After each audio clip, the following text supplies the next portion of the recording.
Итак, привет всем. Легкий способ отвернуть гайку храповика или шкива коленчатого вала на ВАЗ классике.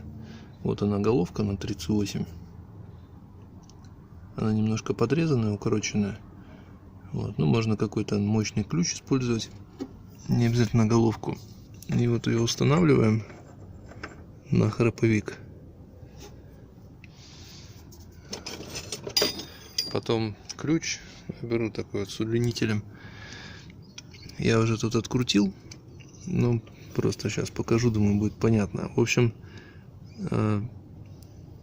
надавливаем на рычаг, насколько это возможно. Ну, там какое-то усилие создаем небольшое. Потом вот сюда нужно будет несколько раз ударить молоточком.